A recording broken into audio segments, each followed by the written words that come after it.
레위기 14장 15장 말씀입니다.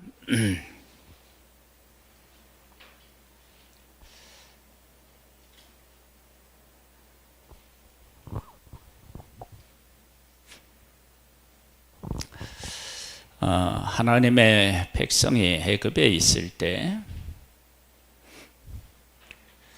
애굽 사람들하고 동등한 위치에서 살다가 어느 날 노예가 됐습니다. 노예가 되고 나니까 주인인 바로와 애굽 사람들에 의하여 모든 것이 다 결정되었습니다. 무엇을 하라고 하면 해야 했고요. 무엇을 하지 말라고 하면 하지 말아야 했고,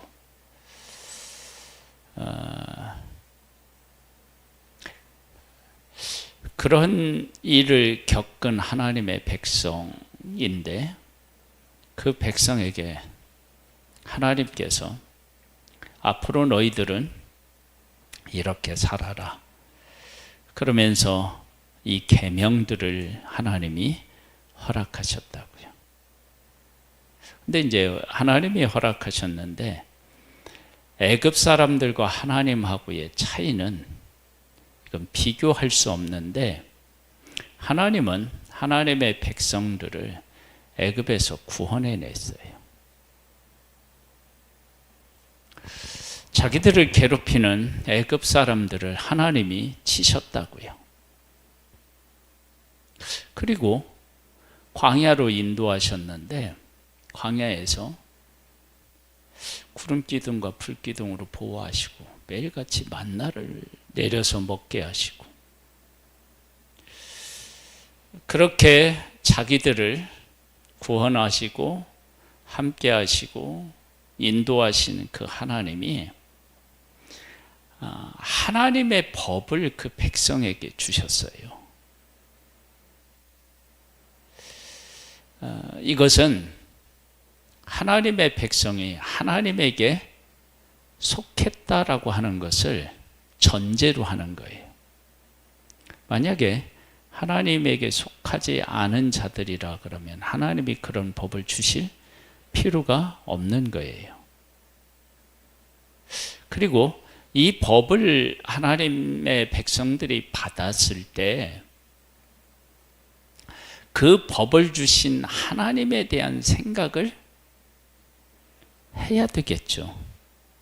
그래서 그 하나님은 도대체 어떤 하나님이시냐 그랬는데, 그럴 때 애굽을 10가지 재앙으로 치셨어요.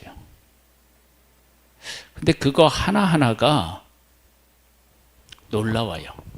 첫 번째 피, 두 번째 개구리, 세 번째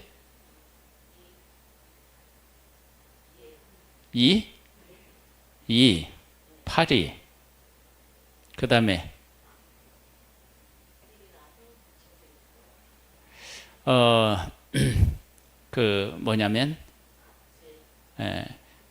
피부병 같은 거요.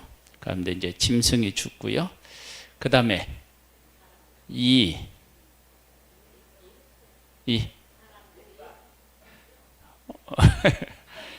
우박, 메뚜기, 그 다음에 어둠, 그 다음에 이제 장자.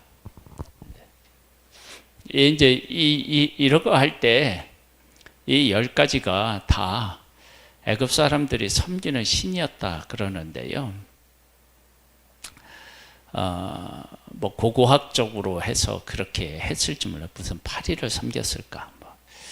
근데 뭐 인간이 그 신을 만드는 건 다양한 방법으로 만들어요. 대부분 그 신을 만들 때 사람들이 기준으로 하는 게 뭐냐면요, 이렇게 그 풍요, 다산 이런 거하고 관련이 있어요. 그런데 이것을 하나님께서 그 하시는 일을 보면 어둠으로 하나님이 심판을 하신다라고 했을 때 어둠은 빛이 오면 물러가야 되는데 하나님이 심판하실 때 어둠은 물러가지 않았을 거예요. 만약에 어둠으로 심판하시는데 햇불 가지고 왔더니 어둠이 물러갔다. 그러면 사람들이 비웃겠죠.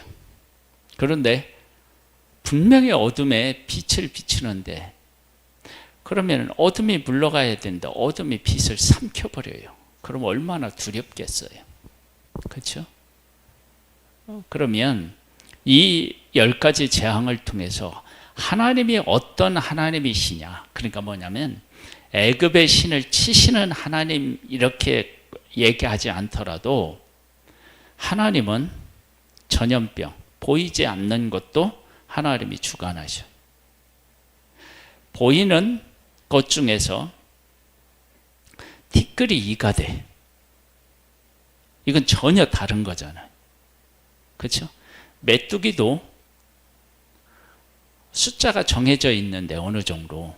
근데 이게 하늘을 덮어.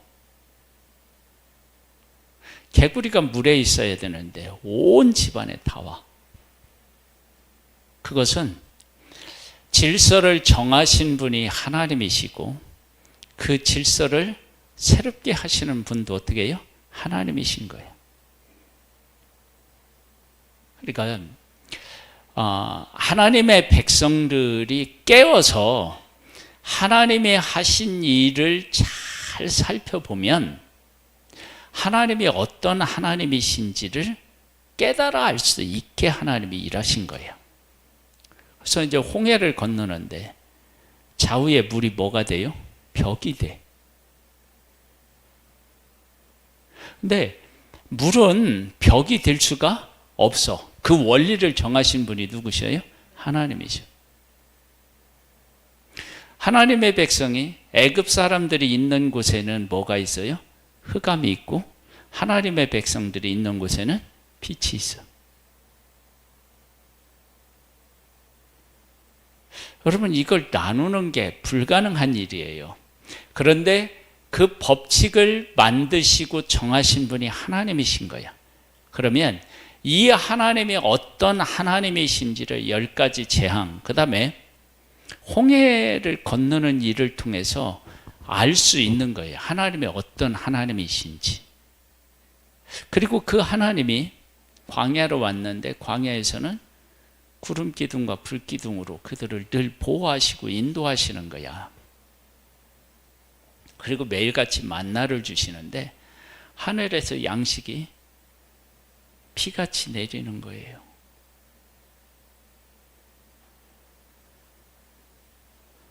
그들이 한 번도 본 적도 없고 본 적도 없으니까 먹어본 적도 없는 그런 양식을 내리시는 거예요. 그런데 그런 하나님이 하나님의 백성들에게 야, 너희들 이렇게 살아라. 그렇게 하나님이 이제 규례를 주시고 또 율법을 주신단 말이에요. 그러면 자기들이 지금까지 경험해 보지 못했던 신이 하나님이신 거 아니에요? 자기들이 한 번도 경험해 보지 못했던 애굽에서 신을 섬긴다고 하는데 그 신과 하나님하고는 완전히 비교조차도 할 수 없는데 그 하나님이 10가지 재앙, 홍해 건너고 광야 이렇게 이끄시는 그 하나님이 규례를 주시고 그 규례를 지키라고 하는 거예요. 그러면 이 규례를 그 정하신 분이 누구시냐면 그런 일을 하신 하나님이에요. 그러면 그렇게 하신 하나님이 자기들에게 이렇게 살라고 하셨을 때 아무 생각 없이 하나님의 백성들에게 힘들고 어려운 삶을 주려고 그 계명과 규례를 주셨을까? 아니면 그 계명과 규례들이 의미가 있을까? 그런 것을 생각해 보면 하나님께서 말씀하셨다. 그러면 그 말씀하신 것에 대한 의미가 있겠다. 그러면 그 의미가 도대체 뭘까? 이런 문제에 대해서 질문하고 거기에 대한 답을 얻고, 그렇게 얻으면 하나님이 주신 이 규례가 하나님의 백성들에게 있어서 새롭게 보이는 거예요. 새롭게. 우리 손흥민이라는 축구 선수가 있잖아요. 그 아버지가 아버지는 이제 축구 선수였었대요. 네, 아들을 훈련을 시키는데 오른발, 왼발을 다 잘 쓸 수 있도록 훈련을 시켰어. 그런데 오른발잡이가 왼발을 오른발처럼 쓰는 일이 이게 어려운 거예요. 왜냐하면 오른손잡이는 항상 자연스럽게 어떻게 해요? 오른손 위주로 하는 거예요. 그렇게 훈련을 시키고 이제 유럽에 진출해서 공을 차는데 이 양발을 다 잘 쓴다는 게 얼마나 큰 장점인지를 갈수록 더 아는 거야. 네? 그러니까 이제 하나님의 백성들이 애굽에서 그들을 구원해 내시는 그 일을 하나님이 다 하셨잖아요. 그 하신 하나님께서 하나님의 백성들에게 율례와 규례를 허락하신 거예요. 주시는 거예요.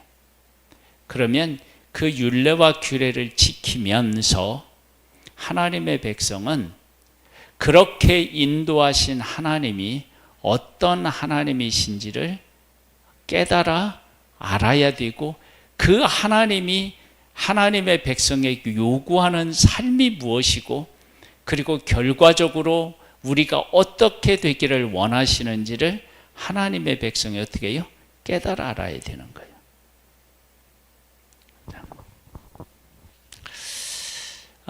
이 규례는요, 정말 어떻게 생각하면요, 야, 이렇게 해서 도대체 어떻게 살까? 네? 한번 생각해 봐요. 어떤 생각을 하느냐 그러면, 우리 집에 우리 이제 처갓집도 딸이 5명이에요. 응? 딸이 5. 딸이 5인데 생리를 한다고 해봐요. 주기가 다 다르죠. 그렇죠? 비슷하기도 하지만, 그러면 생리를 해서 침대에 눕거나 의자에 앉으면 다 어떻게 돼요? 부정해져. 그러니까 한 명이다 그러면 그럴 수 있지만, 이렇게 많으면 한꺼번에 하면 모를까, 이게 주기가 다 다르다. 그러면 이게요, 도대체 어떻게 살아요? 네? 그가 앉았던 누웠던 침대나 의자에 누군가가 앉으면 어떻게 해요? 부정해져. 그 저녁까지 부정해야 돼. 그러면 이게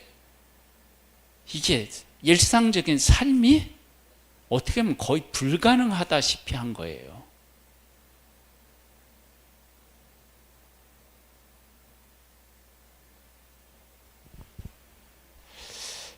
이런 법을 하나님이 왜 주셨을까?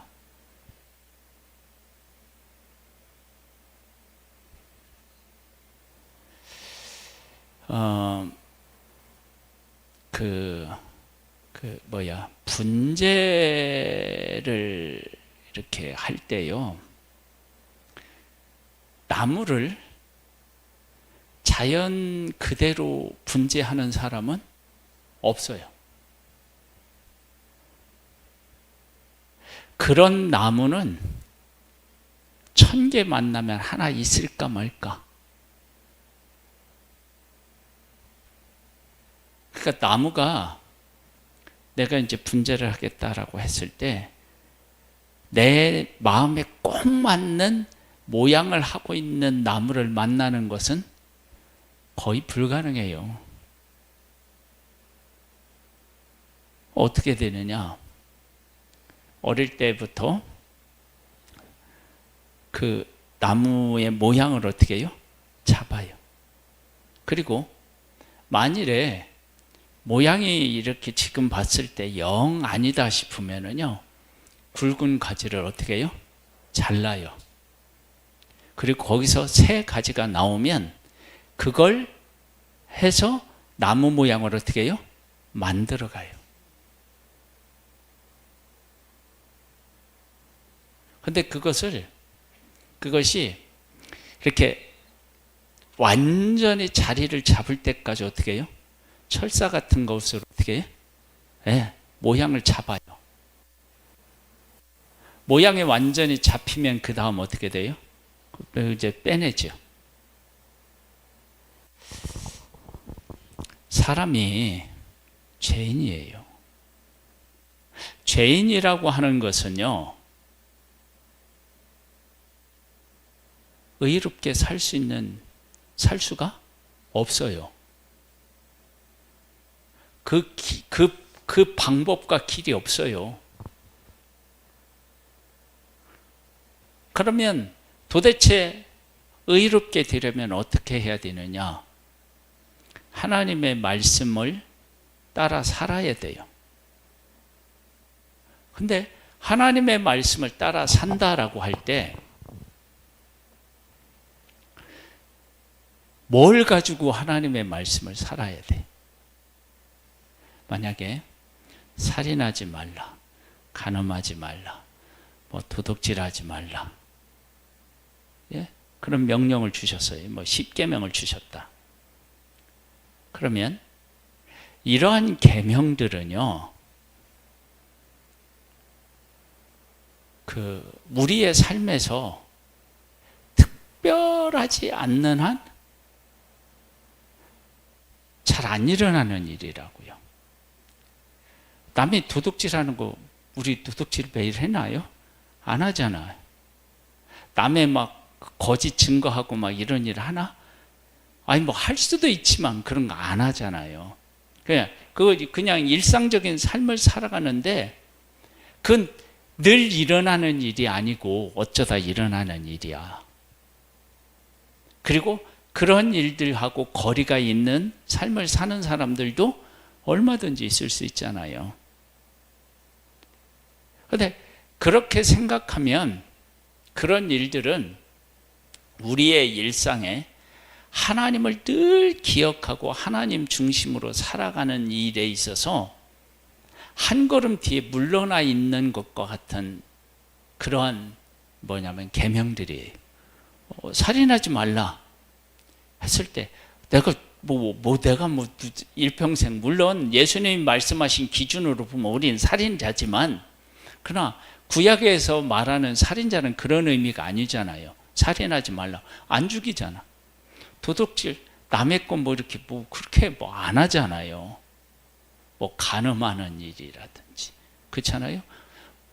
이런 일들하고는 이렇게 지금 거리가 있는데 우리가 일상적인 삶에서 하나님의 법을, 하나님을 늘 기억하고 하나님의 법을 늘 생각할 수 있는 것들이 우리에게 필요하지 않겠어요? 그런 일들이 다 어디에 있느냐면 규례 속에 있어요. 우리 병들 수 있잖아요. 그렇죠? 우리 부정해질 수 있는 것이잖아요. 유출병 같은 경우요. 부정해질 수 있잖아요. 그런 문제들이 있을 때 하나님의 법이, 하나님의 말씀이 우리의 삶이 되는 거예요. 한번 여기 볼까요? 14장. 여호와께서 모세에게 말씀하여 이르시되 나병 환자가 정결하게 되는 날의 규례는 이러하니 곧 그 사람을 제사장에게로 데려갈 것이요 제사장은 진영에서 나가 진찰할지니 그 환자에게 있던 나병 한부가 나았으면 제사장은 그 정결함을 받은 자를 위하여 명령하여 살아있는 정결한 새 2마리와 백향목과 홍색실과 우수추를 가져오게 하고 제사장은 또 명령하여 그 새 하나는 흐르는 물 위 질그릇 안에서 잡게 하고 질그릇 안에서 잡아야 돼요. 이거 얼마나 또 번거로워요. 그게 다른 새는 산채로 가져다가 백향목과 홍색 실과 우슬주와 함께 가져다가 흐르는 물 위에서 잡은 새의 피를 찍어 나병에서 정결함을 받은 자에게 7번 뿌려 정하다 하고 그 살아있는 새는 들에 노을지며. 맞아요. 내가 부정해질 때도 하나님이 하라는 방식을 따라서 해야 되죠. 그리고 부정했을 때는 어떻게 되느냐면 나병으로 만약에 부정해졌다 그러면 어떻게 돼요? 격리되어서 혼자 살아야 돼요. 그것도 하나님의 말씀에 순종하는 거죠. 그 다음에 정결하게 되었을 때 다시 백성 안으로 들어오는 일도 하나님의 어떻게 해요? 말씀대로 해야 돼요. 그러면 이렇게 하나님의 말씀대로 하라고 하시는 이 모든 것들을 통해서 결국은 뭐냐면 하나님의 백성들은 무엇을 따라 살아야 된다는 것을 이야기하고 있어요? 말씀을 따라.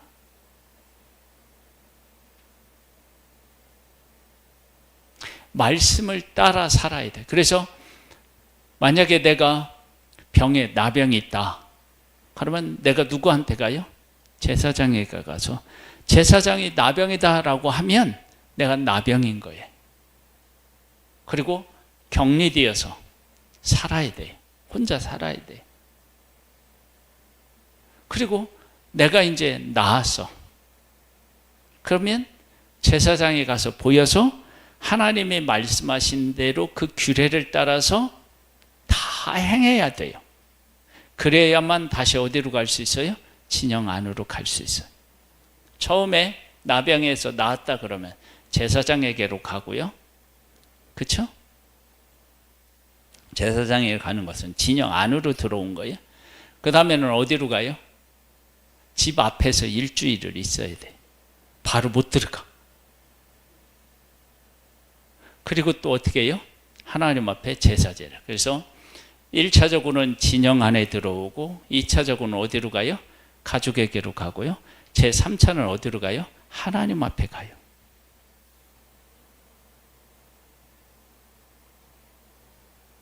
이런 것들을 통해서 하나님께서 하시고자 하는 메시지가 있을 거 아니에요. 하시고자 하는 메시지, 전하고자 하는 메시지.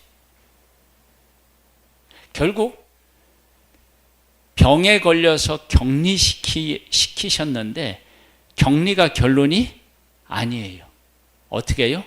다시 들어와서 하나님의 백성과 함께 살고 가족과 함께 살고 하나님과 함께 살아가는 거예요. 그것을 하나님은 원하시는 거예요. 그러니까 하나님의 백성들이 병에 걸려서 나병에 걸려서 한다. 그러면 격리되는 것만 하는 게 아니라 나으면 다시 백성에게로도 돌아가고 가족에게도 돌아가고 하나님에게도 돌아간다. 그렇게 길을 열어놓으신 그 하나님을 바라보고 하나님의 은혜를 구하면서 그 나병에 걸려 있을 때를 어떻게 해요? 보내는 거예요.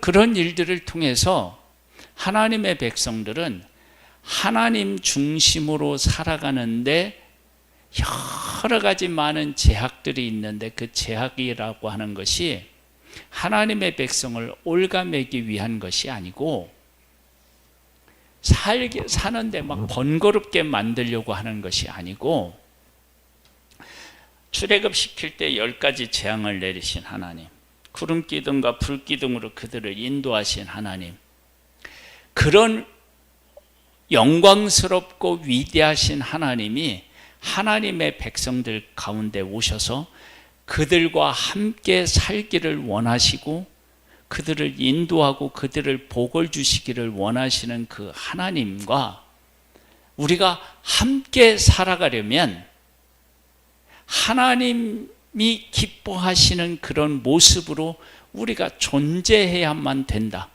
그런데 이러한 것들을 통해서 우리가 얼마나 그 하나님과 함께 살아가기에는 부족한 존재인지를 깨달아 알고, 그렇게 부족하고 연약한 존재인데도 하나님이 우리와 함께 하시려고 한다. 그런 것들에 대한 은혜, 이걸 깨달아 알고 이 말씀, 이 규례들을 생각하면 그 하나님하고 함께 할 수 있다는 것 때문에 이 정도는 뭐예요? 아무것도 아닌 거예요.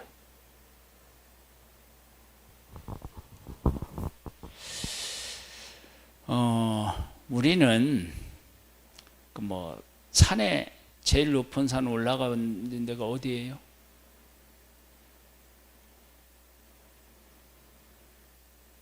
제일 높은 산 어디 올라가 봤어요? 설악산. 나도 설악산인 것 같아. 지리산은 꼭대기까지 안 올라갔던 것 같고, 한라산도 중간만 가고 안 올라간 것 같고. 근데 설악산하고도 비교도 안 되는 높은 산들이 있어요. 그 산을 오르려고 몇 년을 자기 관리를 해요. 그리고 돈도 모으고요. 그리고 어떻게 되느냐, 조금 유명하면 어떻게 해요? 회사로부터 후원도 받아요. 그리고 올라가는데 목숨을 걸고 올라가요. 어떤 사람은 그럴 거예요. 그 짓을 왜 하는지 모르겠다.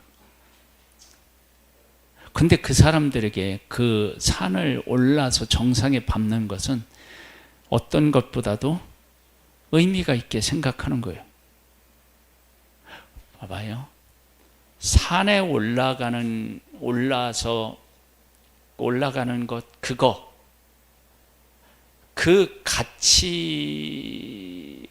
내게 있다 그러면 그 가치 때문에 삶의 중심이 거기에 다 맞춰져 있어. 그것을 위해서 매일 어떻게 해요? 훈련해요. 체력 훈련하거든요. 그리고 간간히 어떻게 되느냐, 높은 산을 올라가는 것도 해요.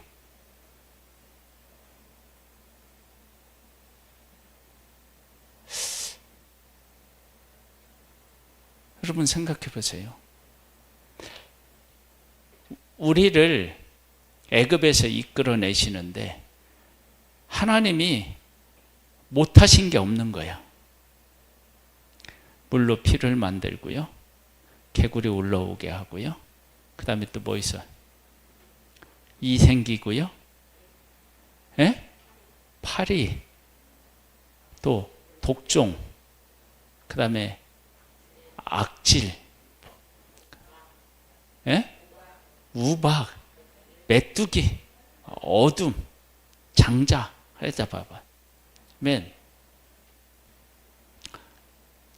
하나님께서 이 10가지 재앙 속에 못하실 일이 없는 거예요. 티끌이 무생물이 어떻게 해요? 생물이 돼버려요. 살아있는 것으로 바꿔요. 숫자 하나님의 마음대로 어떻게 해요? 정해. 물에 사는 걸 어떻게 해요? 육지로 다 하나님 불러 모아. 어둠을 만들어? 한번 생각해 보세요. 그렇게 이 모든 것들을 하나님이 마음대로 주관하실 수 있는 분이신 것을 10가지 재앙에서 보여주셨잖아요. 그리고 그래도 못 믿어? 홍해, 물이 벽이 되게 해서. 광야에 왔더니 구름 기둥이 있어. 여러분, 이 구름이라고 하는 것, 이건 어떻게 돼요? 바람이 불으면 지나가야 되잖아요. 근데 그게 항상 있어. 여러분 생각해 보세요. 이 하나님께서 그 백성과 함께 하신다고 하는데, 이 정도야 어떻게 해요? 해야지. 그러니까 하나님의 백성들이 하나님이 어떤 하나님이신지를 알고 그 하나님과 하나님이 자기들과 함께 하기 위해서 이렇게 거룩해져야만 된다고 하고 그 거룩해지는 길을 하나님의 백성들에게 알려주었다면 얼마든지 어떻게 해요? 하는 거예요.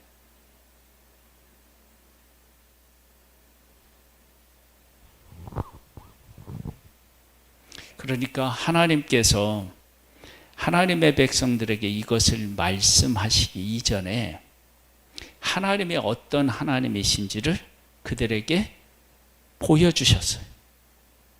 그리고 그 하나님은 거룩한 하나님이신데 그 거룩한 하나님이 그 백성과 함께 하시겠다는 거야. 그럼 내가 함께 하는데 너희들이 어떻게 져야만 된다는 거예요? 거룩해져야 된다는 거예요. 근데 거룩해지는데 어떻게 거룩해지느냐? 내가 말한 대로 하면 돼. 그걸 이제 하면 돼 그러는데, 만약에 내가 병에 걸렸어요. 내가 이렇게 됐어요. 내가 죄를 지었어요. 어떻게 해요? 그러면 그 죄를 지은 것을 하나님께서 어떻게 다루어야 하는지를 하나하나 다 어떻게 해요? 알려주셔서. 그래서 그 말씀대로 순종하면 돼. 그러면 이렇게 말씀하신 대로 순종하면 죄 씻음을 받고 하나님 앞에 나아갈 수 있는데, 그러면서 이러한 일들을 하면서 하나님의 백성들이 어디로 가야 되느냐? 우리가 하나님 앞에 나아갈 때만 말씀대로 사는 게 아니고 우리의 삶을, 일상적인 삶을 하나님의 말씀대로 살아야 되는구나. 그래서 하나님의 말씀대로 살아야만 된다는 것을 깨달아 알고 말씀대로 살려고 애를 쓰고, 그렇게 되면 하나님이 그들 가운데 계시는 것을 하나님이 그들에게 어떻게 해요? 보여주시는 거예요. 그래서 신명기 28장에 복과 저주가 나오잖아요. 그러니까 하나님의 말씀대로 살면 어떻게 해요? 모든 것에서 하나님을 경험하는 거예요. 떡반죽 그릇에도 어떻게 해요? 하나님이 함께 하시는 것을 느끼는 거예요. 내가 들어가고 나오고 복을 받는다며, 그러면 내가 문을 여닫고 들어가고 나오는 그런 삶에서도 다 뭐를 경험하는 거예요? 하나님을 경험하는 거야. 하나님의 말씀대로 살면 하나님이 그들 삶 속에 함께 하신다는 사실을 경험하게 되는 거예요. 그렇게 하나님이 함께 하고 싶으셔서 뭘 주시는 거예요? 이걸 주시는데, 이제 이걸 꼭 기억해야 돼. 자, 내가 나병이야. 그때 하나님이 나병이니? 나병이면 이러이러한 절차를 받고 이렇게 해. 그러면 내가 나병이라고 해봐요. 그러면 하나님의 말씀대로 하면 나는 지금 병에 걸려 있지만 뭘 하고 있는 사람이에요? 말씀에 순종하고 있는 사람이에요. 그리고 내가 나병에 걸려서 혼자 격리되어 살잖아요. 그럼 이건 격리되어서 사는 건 맞지만 깊이 들어가 보면 하나님의 말씀에 뭐 하는 거예요? 순종하는 거예요. 그리고 내가 나아서 그러면 다시 진영 안으로 들어오고 가족으로 들어가고 하나님과 하나님의 성소로 들어가는 그 모든 것도 하나님이 어떻게 해요? 말씀하셨어. 그 말씀에 순종하는 거예요. 그러면 내가 문제가 있을 때나 없을 때나 일상적인 삶에서나 다 어느 위치에 처해 있든지 간에 나는 무엇과 함께 살아갈 수 있어요? 말씀. 그래서 내가 병에 걸려 있다든지 일상적으로 살아가면서 어떤 일이 있는 그러한 일들이 다 너희들의 모든 삶이 무엇과 함께 할 수 있는 삶이냐? 말씀과 함께 할 수 있는 삶이라는 거예요. 그래서 하나님이 그래서 이 모든 것 속에 다 말씀을 주신 거예요. 씨 뿌릴 때 소가 뭐 새끼를 낳든지 자녀를 낳든지 내가 그걸 기르든지 적군을 만나 싸우든지 이스라엘 백성들이 하는 모든 것에 무엇을 주셨어요? 말씀을 주셨어요. 그 얘기는 하나님의 말씀대로 어떤 위치에 있든지 간에 다 말씀대로 살 수 있어. 만약에 내가 적군에 패했어요. 잘못해서. 그럼 패했을 때는 하나님의 말씀대로 살 수 없냐? 아니에요. 패했을 때 어떻게 돼요? 하나님 앞에 회개하고 그렇게 하면 하나님이 어떻게 다시 그들을 회복시켜서 적과 맞서 싸우게 하신다고요. 그러니까 내가 지금 이 규례들이 하여간 어떻게 할 수가 없어.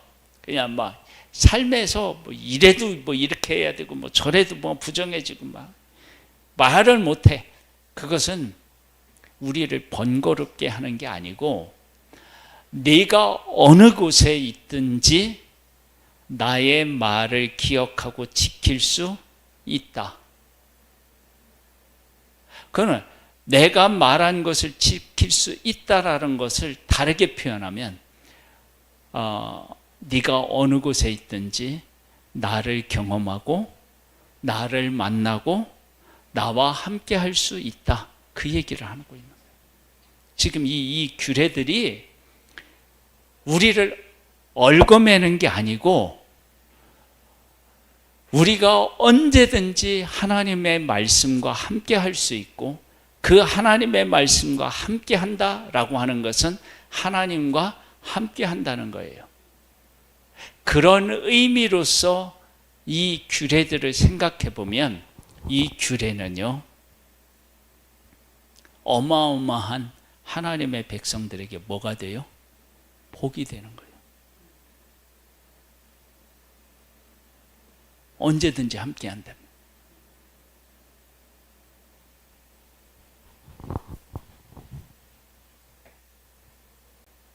우리 핸드폰 있잖아요, 핸드폰.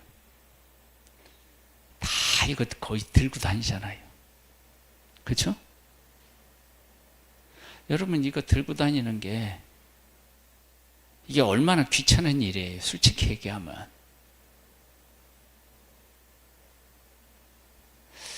제가 청바지를 즐겨 입는데 이 청바지 하나가요 약간 타이트하기도 하고요, 이게 주머니가요 작아요.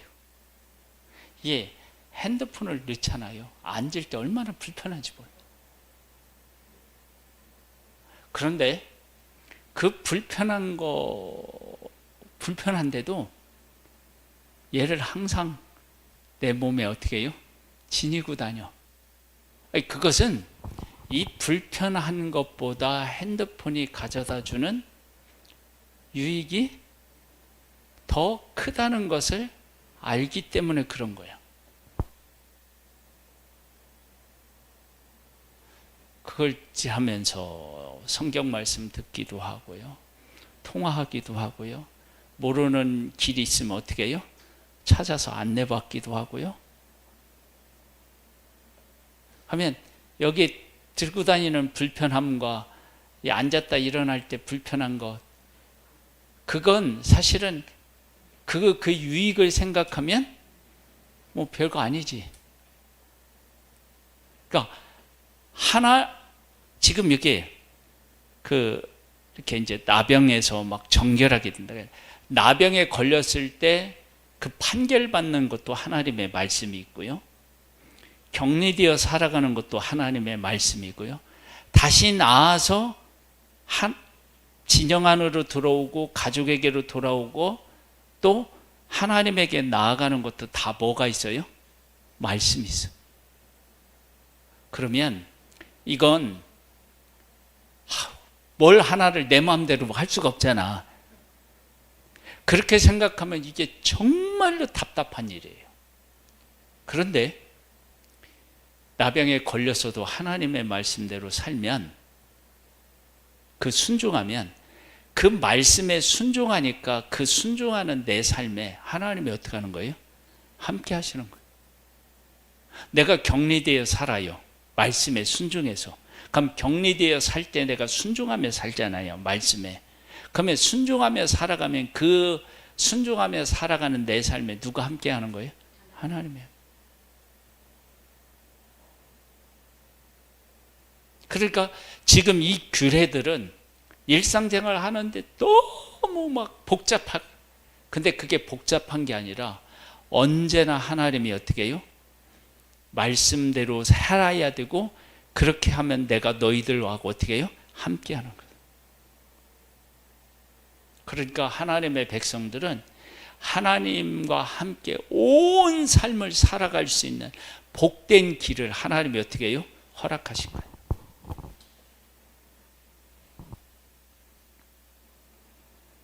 그렇죠? 이걸 알아야 돼. 이걸. 하나님은 하나님의 백성들에게 막 지킬 법을 많이 주어서 꼼짝 못하게 한 게 아니라 그 말씀대로 순종하며 모든 일이 다 말씀 안에 있는 거예요. 그 말씀 안에 순종하며 살아서 하나님이 그들과 함께 하는 거예요. 말씀 가운데 있는데 하나님이 함께 해주지 않으면 안 되잖아요. 그걸 아주 잘 우리에게 표현해 주는 게 어디냐면요, 하나님 앞에 제사를 지내잖아요. 그래서 내가 번제에서 이렇게 화제를 하나님 앞에 드리면 하나님 앞에 그 화제는 뭐 한다고 해요? 향기롭다고 하잖아요. 향기롭다고 하잖아요. 근데 그 향기로운 것이 죄를 다루고 있는 과정이에요. 여러분, 우리 잘 한번 생각해 보세요. 우리가 만약에 이제 법원에 간다고 해봐요. 어떤 죄 때문에 법원에. 그러면 법원에 가서 죄를 다룰 때 그 법원에서 죄를 다루는 그 일은 어떤 일이에요? 이게. 그런데 하나님께서 그 죄를 다루시는 게 번제, 소제, 이렇게 화목제, 속건제, 속죄제, 이런 죄의 문제들을 이렇게 다루잖아요. 근데 그 다루는 그 일이 하나님 앞에 뭐 하다고요? 향기롭대.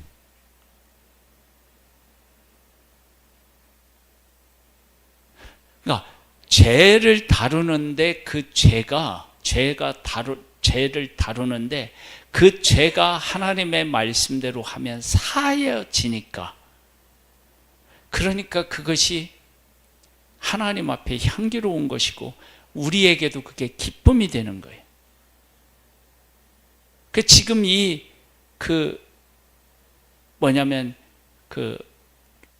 나병으로 인해서 우리가 부정해진다.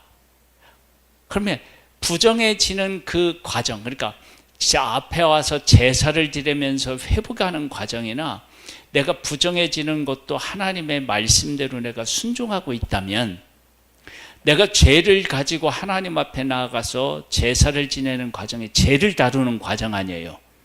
그러면 일상적인 삶에서 부정해지는, 우리가 정결해지는 이 과정도 다 하나님 앞에 어떤 것이 되겠어요? 향기로운 것이 되겠죠. 왜? 그 과정을 통해서 내가 어떻게 돼요? 정결해지는 과정이니까. 그러니까 하나님께서 모든 삶 속에 규례를 허락하신 것은 너희들의 전 삶에 내가 함께하고 싶어. 그런 거예요. 전 삶에. 말씀에 순종하면 순종한 대로, 불순종하면 불순종한 대로, 회복하면 회복하는 대로 다 하나님의 말씀이 있어요, 없어요? 있어. 그러면 그 말씀이 있는 곳에는 누가 계신 거예요? 하나님이 계신 거예요. 그래서 그렇게 하나님이 정하신 것은 내가 한순간도 너희들을 떠나서 살고 싶지 않아. 내가 너희들하고는 언제나 함께하고 싶어. 그 고백이 이 규례 속에 있다니까요.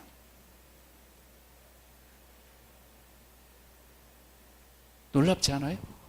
그러니까 그렇게 생각하면 이 번거로운 것이 아니에요.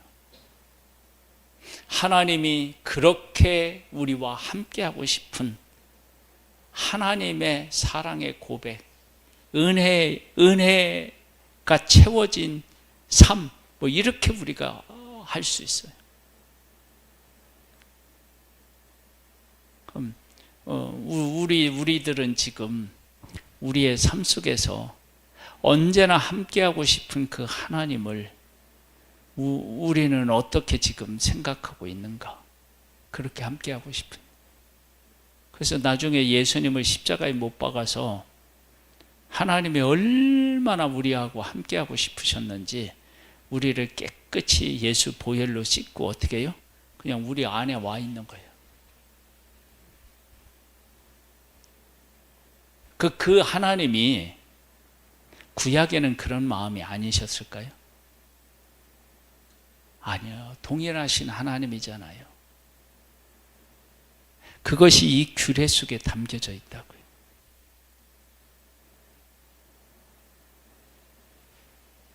그러니 하나님의 백성들이 그것을 번거롭게 느끼고, 우리는 왜 이렇게 살아야 돼 하고 불평과 불만을 했다.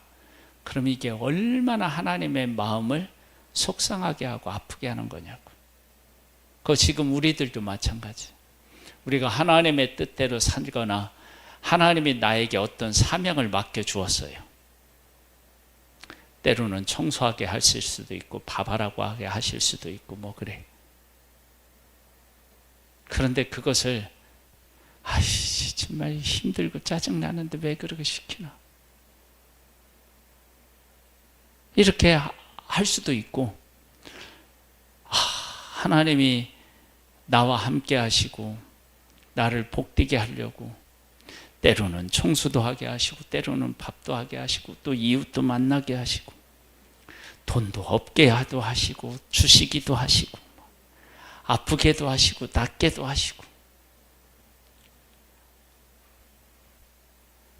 아니 그런 그렇게 하나님이 함께 하시는 그런 것들을 느낀다 그러면 우리의 삶 전체에 대한 감사와 기쁨이, 그래서 뭐라고 하냐면 범사에 뭐라고요? 그러니까 범사에 감사하라고 하는 것은 모든 일에 내가 너희와 함께 한다는 거예요. 그러면 이 내기를 읽으면서 야야야 하나님이 이렇게도 함께하고 싶고 싶구나 막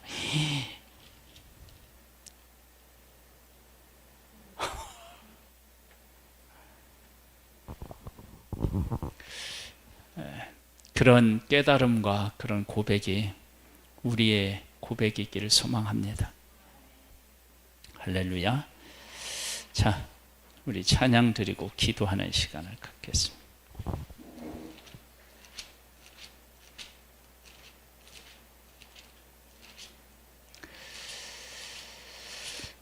주의 피로 이룬 샘물 참 깊고 넓도다.